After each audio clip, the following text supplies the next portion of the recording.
Salamat at napaunlakan mo ko rito sa date natin, Mayan. Siyempre gusto pa kita makilala, no? Ikaw na yan, Gary, eh. Talaga ba?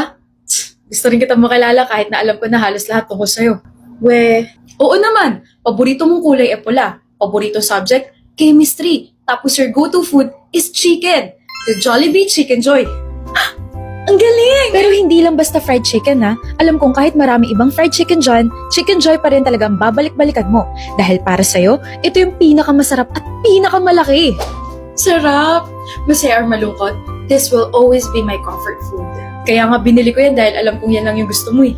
Ikaw, Ako? let me know in the comments why Chicken Joy will always be your go-to chicken. Kala ko naman kung ano.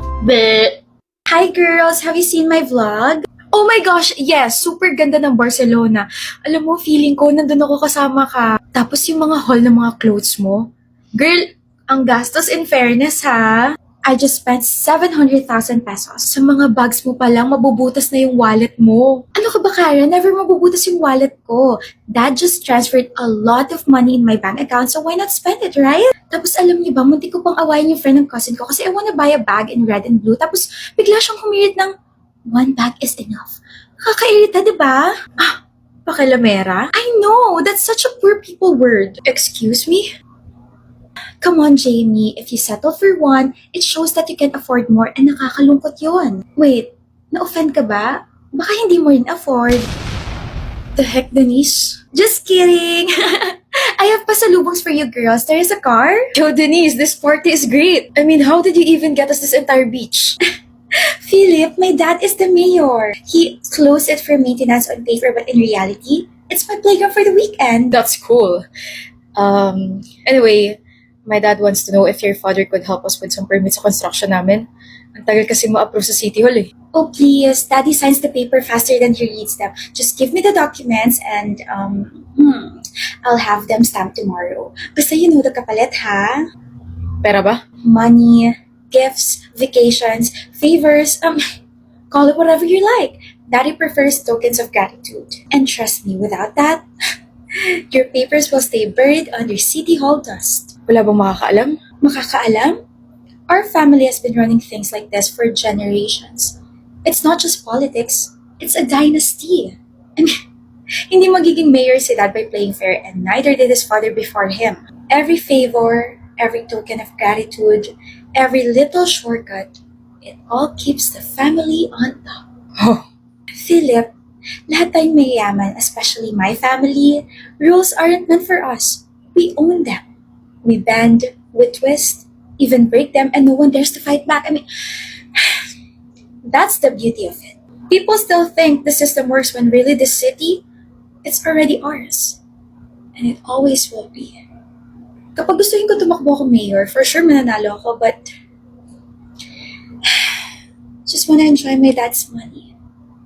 I wanna enjoy the people's money. If you know what I mean. your family is Corrupt, and cool. but powerful. My siblings and my whole family are very privileged. Permits approved before anyone sees them. Private islands for vacations. Designer wardrobes. So Philip, kung gusto mo mapabilis sa mga bagay-bagay, tandaan, power isn't given. It's inherited. And enjoy it. Oh, Have you seen the news? Ang lala ng baha ngayon. Oh my gosh, good thing I'm living in a condo where everything is accessible. tone deaf. What? Ang insensitive lang pakinggan knowing na sinasabi ni Kara na grabe yung baha, under pa mismo sa leadership ng daddy mo, Denise. So? Ano show? Bakit parang sinisisi mo ko, Jamie? Come on, hindi ko naman kasalanan na binabaha sila. Hindi na rin responsibility ni Daddy na umulan na sobra. Like, he's not God, he's the mayor. And besides, people exaggerate. Kung talaga nahihirapan sila, maybe they should have prepared better. Or, dapat nagtrabaho sila na sobra para nakatira sila sa condo like me. Wow!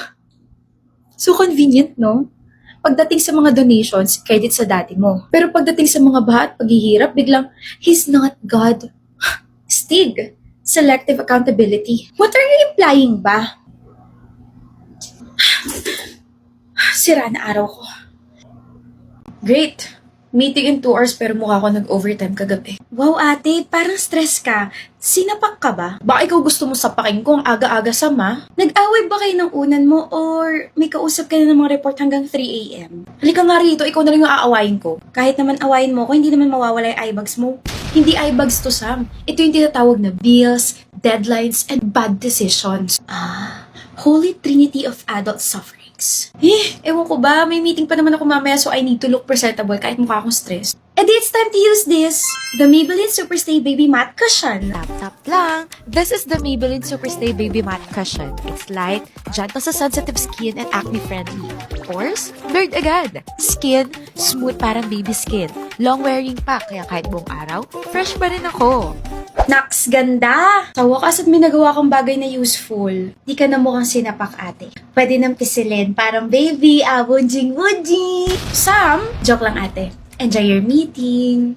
Ano ba yan, Felicia? Ang tagal-tagal mo, may iwan na tayo na shuttle tapos kung ano-ano pa rin inaatupag mo dyan. Wait lang, ate. Ano ba kasi hinahanap mo? Yung falsies ko. Diyos mio, falsies lang pala. Bukas ka nalang magganyan. Ayoko, ate, kasi haharap ako sa crush ko tapos magpa-beautiful eyes ako sa kanya. So, mas paka kapag may falsies. Tapos kapag walang falsies, mukha akong tanga, mukhang plain.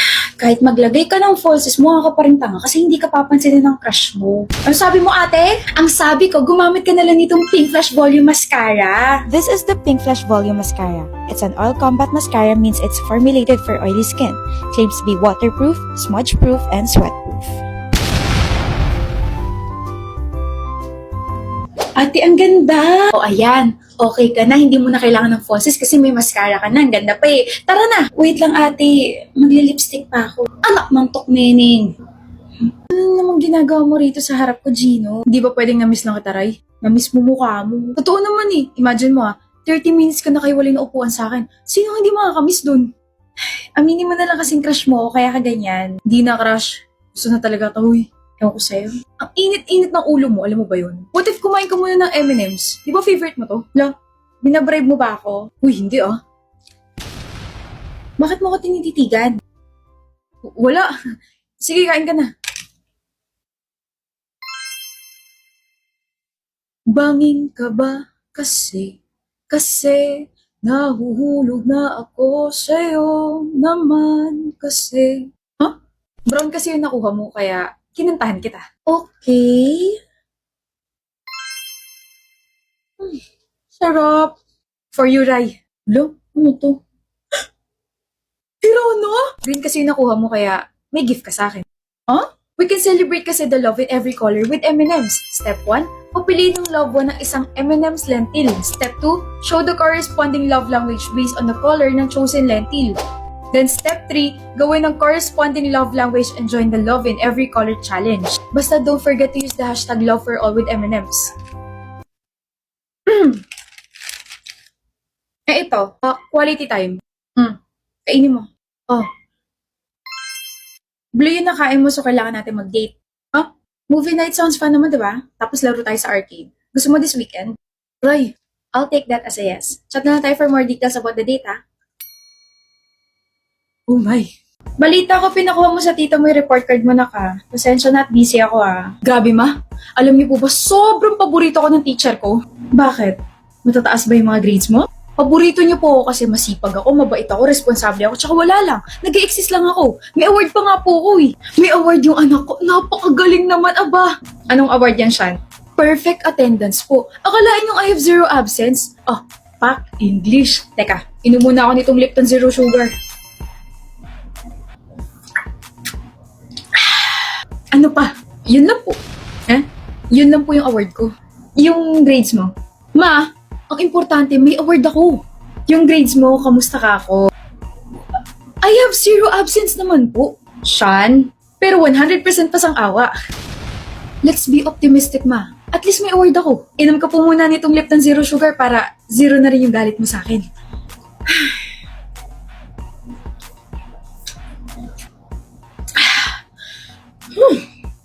Sarap. OMG, Neil, I'm sorry, medyo na-traffic lang. Sus, wala yun, Pati. Basta ba ikaw? Kaya ko maging patient all the time.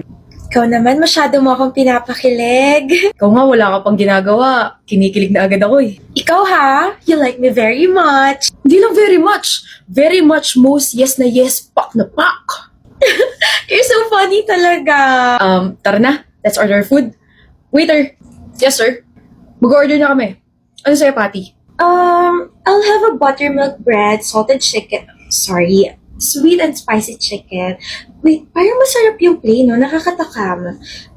Beans on toast. Wait, parang mas gusto ko yata yung wheat bread lang, tapos butter, and then waffle na may... Masakit na yung ulo ko sa gutom.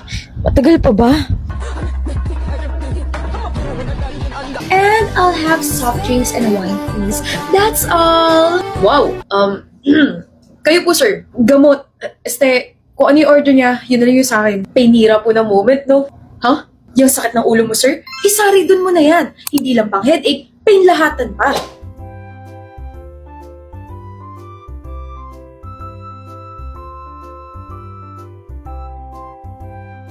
You're welcome, sir. Sumakit pala ulo mo. Dahil ba sa akin? I'm indecisive kasi kaya napatagal yung pag-order ko. Ayos lang. Nawala na yung sakit. Ang importante, mabusog ka. Tama nga yung waiter. No more painira na moment. Sasari dun. Here's your order po. Oh, bakit salad lang to? Appetizer to? Nice. Hindi po. Ha? Sa dami niya sinabi, yan lang po yung order ni ma'am.